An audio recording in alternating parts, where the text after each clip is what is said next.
मेरे प्यारे साथियों, आप सभी का आज की इस वीडियो में फिर से स्वागत है। दोस्तों, मैं वीडियो के बारे में बताऊं इसके पहले एक बात सुन लीजिए कि मेरा आप लोगों से है कहना, यदि भेल में हो नौकरी का सपना तो पढ़ाई में मन लगाओ अपना। इसीलिए हम भेल में नौकरी पाने के लिए आप सभी को टेस्ट सीरीज करा रहे हैं। ट्रेड थ्योरी, जो फिटर ट्रेड थ्योरी होती है या मशीनिस्ट होती है, टर्नर होती है, बेल्डर होती है, उसकी मैं टेस्ट सीरीज चला रहा हूँ। 2 टेस्ट हो चुके हैं ट्रेड थ्योरी के, टेस्ट 1 और टेस्ट 2। यदि आप फिटर, टर्नर, बेल्डर, मशीनिस्ट के हैं तो आप वो टेस्ट सीरीज को देख लीजिए जो ट्रेड थ्योरी की चल रही है। ये जो टेस्ट सीरीज मैंने स्टार्ट की है आज, उसका टेस्ट 1 करेंगे। ये box of calculation and science. इसका हमारे BHL के एग्ज़ाम में बहुत बड़ा रोल है और इसके बिना यदि आप चाहें कि मैं नौकरी लगा लूँगा तो असंभव है। यदि आप इसको पढ़ेंगे box of calculation and science को, तो आपका नौकरी का लगने का चांस बढ़ जाएगा। और ये जो मैं आज क्वेश्चन बता रहा हूँ ये सभी ट्रेड के लिए है, चाहे आप इलेक्ट्रीशियन हो, आप टर्नर हो, मशीनिस्ट हो, बेल्डर हो, सारे ट्रेड के बच्चे इस वीडियो को देख सकते हैं। और ये टेस्ट सीरीज जो चलेगी इसमें हम box of calculation and science के, इंजीनियरिंग ड्राइंग के और रीजनिंग के सारे के क्वेश्चन बताएंगे। तो आप किसी भी ट्रेड के हैं, आप बेझिझक इस क्वेश्चन को देखें, समझें, अपनी स्पीड को मेंटेन करें। तो आज के क्वेश्चन बताएंगे हम, मैथ के क्वेश्चन आपको बताने वाले हैं। तो दोस्तों, यदि आप हमारे चैनल फिटर फाइटर पर नए हो तो चैनल को सब्सक्राइब करें, क्योंकि फिटर फाइटर चैनल जो है, चाहे आप ऑफलाइन तैयारी करें फिटर फाइटर पर, चाहे ऑनलाइन तैयारी यूट्यूब पर करें, सभी के लिए सेम क्वेश्चन ही बताता है। तो उन क्वेश्चन को आप देखते रहें, समझते रहें, ठीक है ना। अब हम पहुंच चलते हैं अपने उन्हीं क्वेश्चन पर जो आपको हमें बताना है आज की इस वीडियो में। तो हम पहुंच चलते हैं इन क्वेश्चन पर। देखिए, हम ये आ गए क्वेश्चन, आपको सामने दिख रहा होगा। आप इंग्लिश में चाहे इंग्लिश में पढ़ेंगे, हिंदी में चाहे हिंदी में पढ़ेंगे, और आप अपने मन का एक डाउट निकाल दीजिए कि आप ट्रेड थ्योरी अकेले से एग्जाम पास कर लोगे। ये आपकी गलत फहमी है। आपको मैथ, साइंस, इंजीनियरिंग ड्राइंग और रीजनिंग पढ़ना ही पड़ेगी। तो वो मौका आपको जो है फिटर फाइटर चैनल दे रहा है, इससे आप जुड़े रहें, समझते रहें।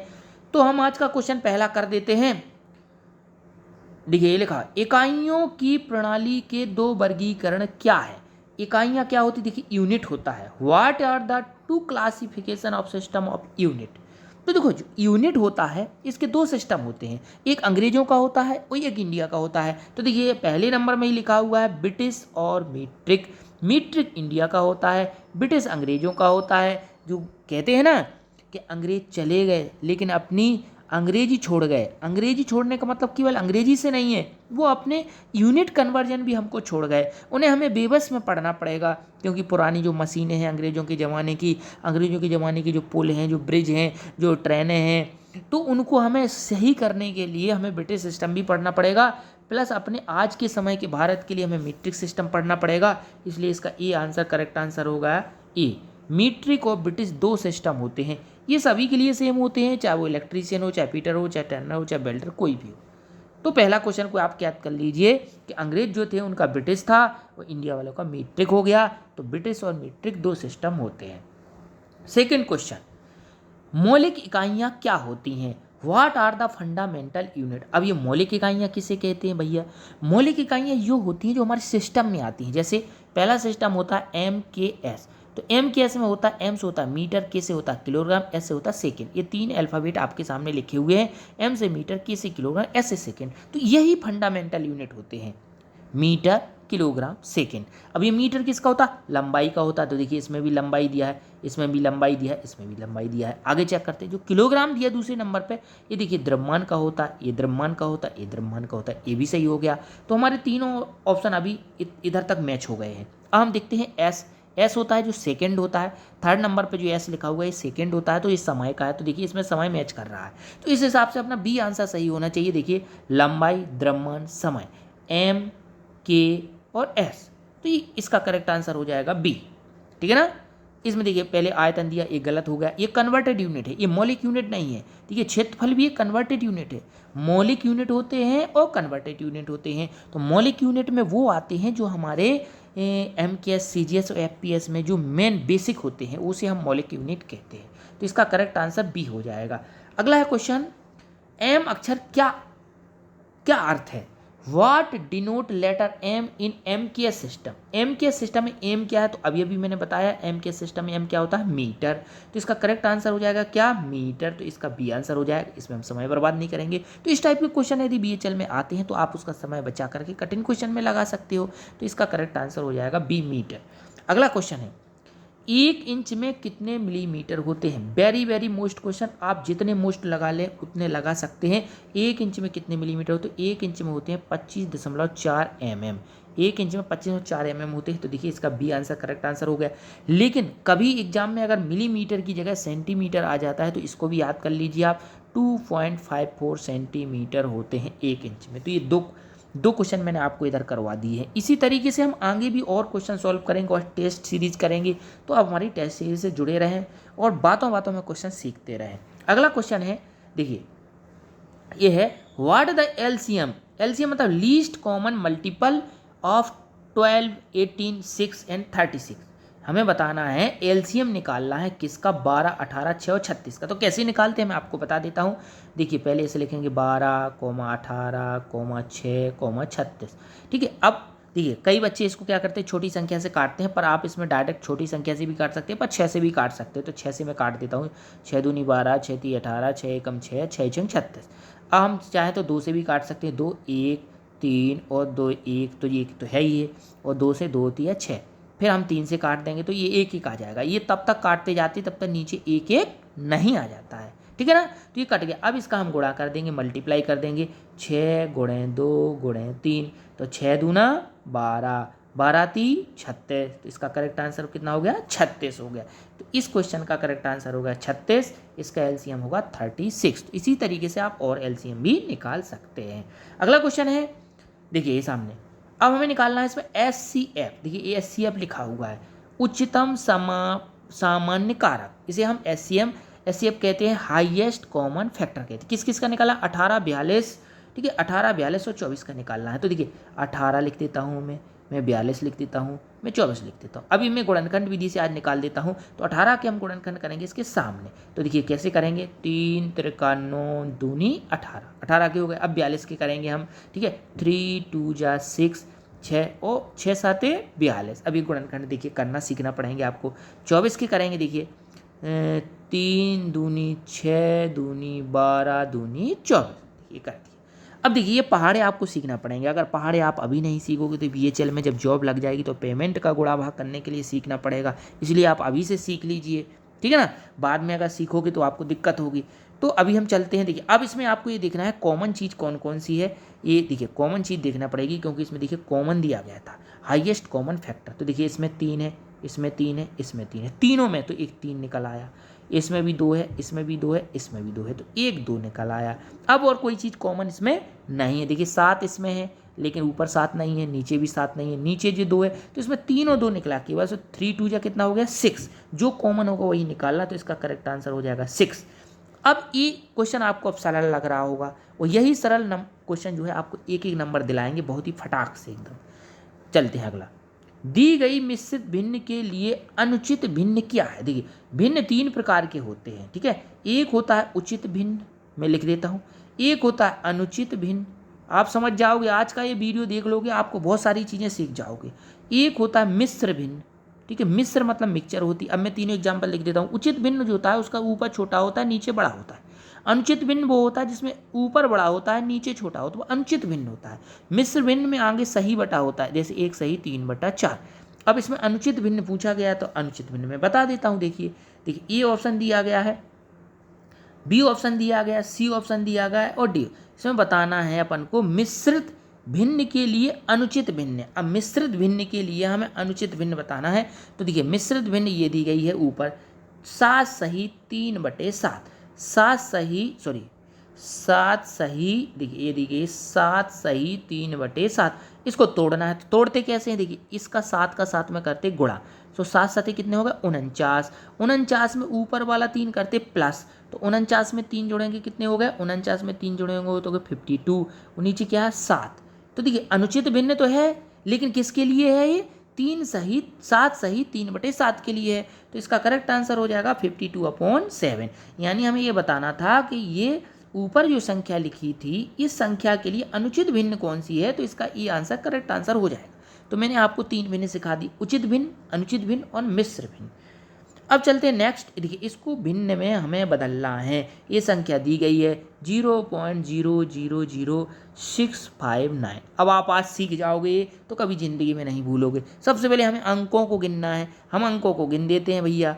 अंकों को कैसे गिनना है मैं गिन देता हूँ। देखिए अंक कैसे गिनना, देखिए 1 अंक, 2 अंक, 3 अंक, 4 अंक, 5 अंक, 6 अंक, इधर रुक जाना है। जैसे ही ये पॉइंट आ जाए रुक जाना है। तो नीचे कितना, 1 के बाद कितनी बिंदी आ जाएंगी, 6 बिंदी आ जाएंगी। तो 6 बिंदी किस में है, देखिए सबसे नीचे वाले में 6 जीरो है और ये पॉइंट हट जाएगा। तो 659 बटे ये 6 जीरो हो जाएगा। तो इसका करेक्ट आंसर हो जाएगा डी। देखिए डी सही करा हुआ है नीचे, तो डी आंसर इसका करेक्ट आंसर होगा।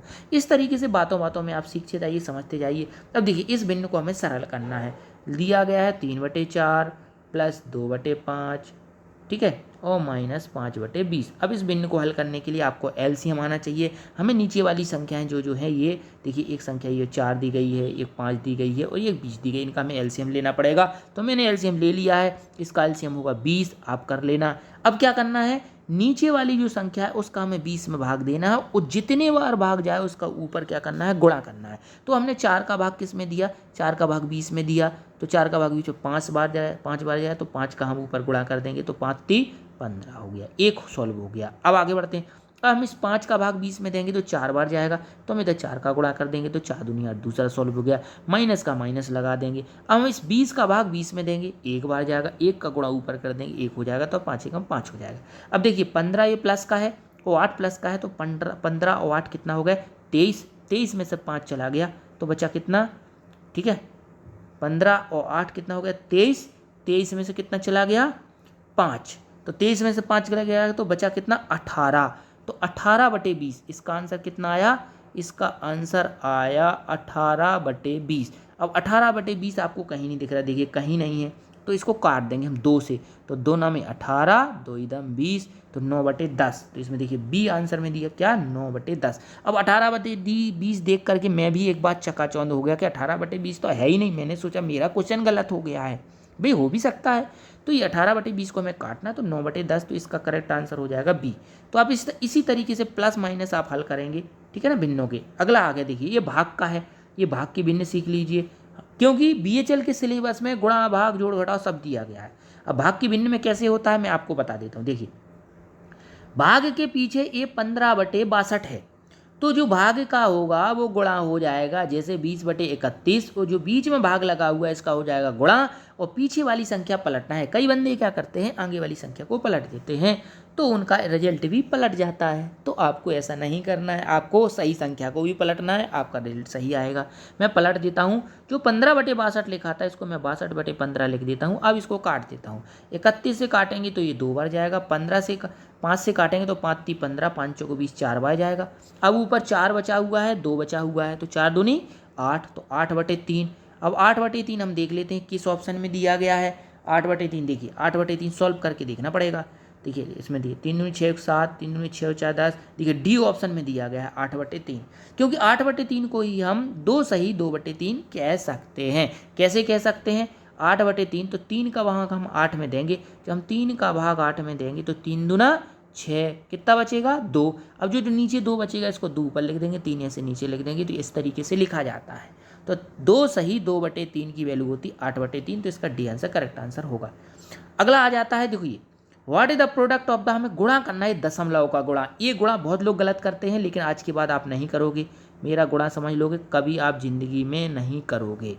आप अभी थोड़ी देर के लिए ये दशमलव को भूल जाइए, दशमलव को भूल जाइए। आप केवल किसको ध्यान रखिए, 3 को और 5 को। इस 3 को और 5 को ध्यान रखिए, आप दशमलव को भूल जाइए बिल्कुल, आप थोड़ी देर के लिए, हमेशा के लिए नहीं।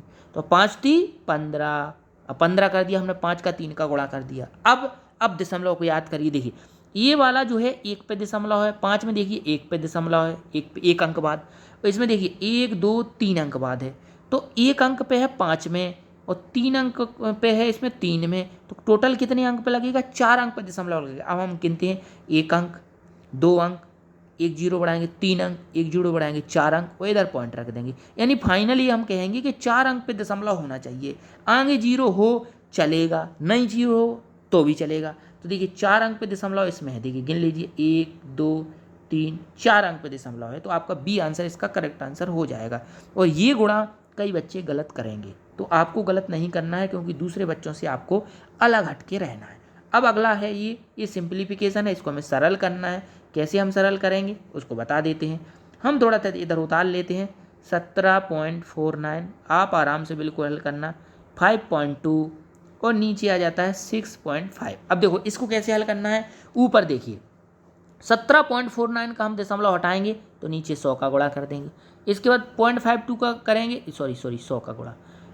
जैसे मैंने गलती कीजिए इधर, मैंने 10 लिख दिया था, ठीक है ना, 10 लिख दिया था, मुझे 100 लिखना था। कैसे 100 लिखना था, देखिए ये 17.49 2 अंक पे दशमलव है, तो मुझे इधर 100 लिखना है। और ये 1 अंक पे 5.2 का, तो मेरे 10 का गुणा कर देंगे।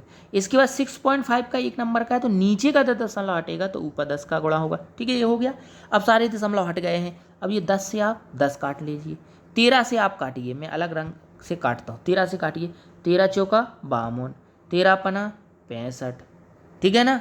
अब देखिए क्या बचा, अब नीचे बचा है, देखिए 100 बचा है, इधर 5 बचा है, ठीक है ना।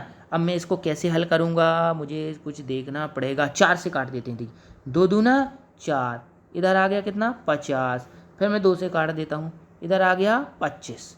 अब देखिए कट नहीं रहा, तो मैं क्या करूँगा, जो अंक है वो उतार दूंगा। 1749 बटे 25 पंचे 125। अब मुझे 125 का इसमें डिवाइड देना पड़ेगा, तो 125 का डिवाइड देना पड़ेगा, तो 125 का आप इसमें डिवाइड कर लेना, ठीक है ना, क्योंकि अगर हम इसका डिवाइड देंगे तो हो जाएगा। 125 का इसमें डिवाइड देना। अब इसमें 13 पॉइंट सब आ रहा है, आप इसका भाग कर लेना। ABCD में से कोई आंसर इसमें एक मैच कर जाएगा, ठीक है। अगला आ जाते हैं 3 नंबर क्वेश्चन, 13 नंबर क्वेश्चन। देखिए 225 मीटर लंबे तांबे के तार को 900 बराबर भागों में काटे जाने पर प्रत्येक भाग की लंबाई क्या होगी, ठीक है ना। यानी ये तार की पूरी लंबाई कितनी थी, 225 मीटर थी। कितने टुकड़े करे हमने, 900, तो एक टुकड़े का हिस्सा निकालना है। तो हमेशा जब हमें एक भाग निकालना हो किसी चीज़ का, तो भाग करते हैं, उसका डिवाइड देना पड़ता है। 225 में हम कितने डिवाइड करेंगे, 900 का डिवाइड करेंगे। तो हम क्या करेंगे, इसको एक अच्छी विधि बताएंगे, हम 9 से काटेंगे इसको। किससे 9 से काटेंगे, तो नीचे आ जाएगा 100, ऊपर हम 9 से काटेंगे, तो देखिए 9 दूनी 18, 18 के बाद बचे 4, सो हो गया 45, तो 9 पना 45। अब देख लीजिए इसमें नीचे आ गया 100, 100 का मतलब होता है 2 पे पॉइंट, तो इसका आंसर होगा 0.25, ठीक है ना, 0.25 मीटर। तो इसका बी आंसर करेक्ट आंसर हो जाएगा। तो इसी तरीके से दोस्तों आप क्वेश्चन करते रहिए, समझते रहिए और टेस्ट से जुड़े रहिए। आज के लिए इतना ही। मस्त रहो, खुश रहो, पढ़ते रहो, सिलेक्शन आपका 100% हो जाएगा। और कोई दिक्कत हो, आपका ही फिटर फाइटर चैनल है, आप अपना बड़ा भाई छोटा भाई समझकर आप कमेंट करें, जुड़े रहें, मस्त रहें। और वीडियो अच्छा लगे तो वीडियो को लाइक करें, शेयर करें। जय हिंद, जय भारत।